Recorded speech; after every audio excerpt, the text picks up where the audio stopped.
What's up, everyone? Welcome back to another video here at Red Dirt Reptiles. For those of you who don't know, better go watch some of our videos. And for those of y'all joining us back, let's get right the hell into this. Let's talk about whether or not this animal is the right animal for you. Like, if you can't afford to build something spectacular that meets the minimum requirements for these guys, then don't do it. And when I say something spectacular, I'm meaning at minimum something that's about 6 foot by about 3 foot by about 6 foot tall in the end for their maximum enclosure, and that's at the bare minimum. Listen, if you're questioning whether or not you can afford to do that, if you're questioning whether or not you can afford to put the effort into a vet visit if you have your animal decline because you don't know what you're doing, then don't do this. Although these guys are cheap, the maintenance on them is not if they're done properly. Now, a lot of people say, oh, I got an iguana and I just tossed them off into a snake cage and their animal went down the drain and died in the first year. As much as you would like to sit back and go, you know what, I don't know what happened, I did everything I could and I gave it the best of the best. No, you didn't. You're a dumbass. You did it wrong, and that's just complete honest with you. When I was a kid, I had the exact same thing happen to me, and I was a dumbass too. Hashtag stupidity at its best. These guys require high humidity. Okay, you got to think about these guys usually stay up high for as long as they can, and they usually only come down to change trees or to mate or lay eggs. Okay, so very infrequently do they come down from up high. And they're used to serious humidity. Heat rises, right? So you're looking at the higher the humidity, the higher up you go. You know what I mean? And that's what these guys need to thrive. They also need good basking. Now, it doesn't have to be stupid hot. You know what I mean? These guys seriously only sit at about 110 for basking. Doesn't have to be really horrible.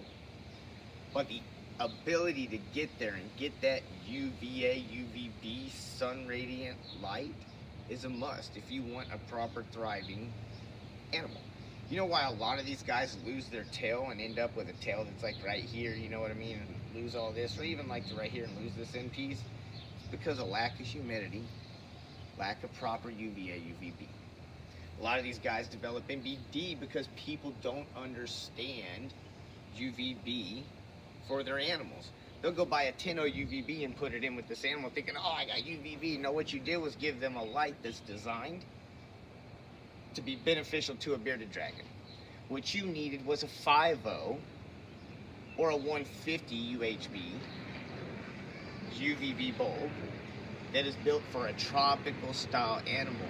Tropical, subtropical, that's what this guy. In all reality, these things take a lot more than what you think. A large body of water is required because these things are intense, insane, and great swimmers, even though you wouldn't think it. But this tail provides some immaculate thrust in water that can send these guys upwards of 10 miles an hour plus, even as a young person, as a young iguana such as this. Now, back to enclosures,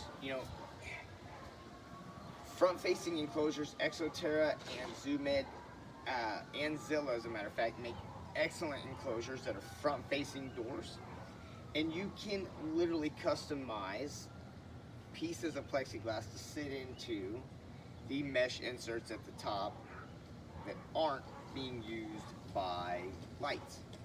So to help keep your humidity, you can use foggers, you can use misters. There are plenty of ways to keep humidity within these things. A lot of people say, oh, I don't like to use them because the humidity sucks. Well, the humidity does suck sometimes, but if you're willing to get one of these animals, you should be willing to add whatever you need to achieve what they require, right? Correct. So guess what I'm telling you to do? Stop being lazy. Stop being cheap. Again, get educated and give these guys what they need. We all deserve the right thing. With that being said, this guy right here, in the end, is going to end up in an 8 foot by 4 foot by 8 foot enclosure. That's stupid big. And for the average person, they would go, I don't think so.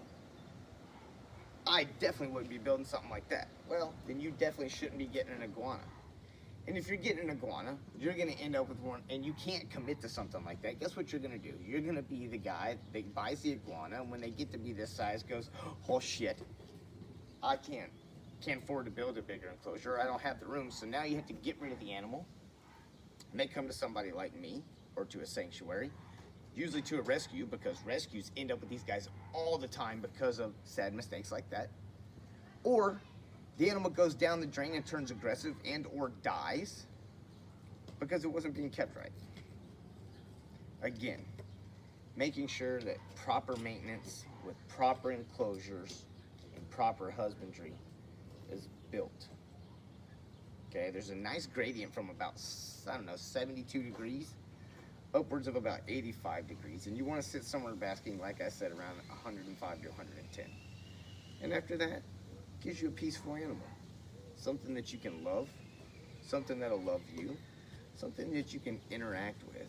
But the best part of this is they live upwards of 20 years on average in captivity if properly, and again, I'll state this again, if properly taken care of. Okay? These could be, I don't know, quarter life companions. And the craziest thing about this is you could learn a lot from these guys, just as much as they could learn from you. So think about that. These are some amazing animals. Some of the most amazing pets in the pet trade. But to keep them that way, guys, we have to do things right. We have to make sure they're taken care of. And in captivity, that means we have to step up to give them what they need. So, educate yourself, step your game up. Let's do things right. Hey, what's up? Thanks for sticking with me through another video. If you like what you're seeing, please make sure to like, subscribe, and if you want, comment. Lets me know I'm doing a good job, and I'll continue to put out awesome videos. Y'all have a great one. We'll see you on the next one.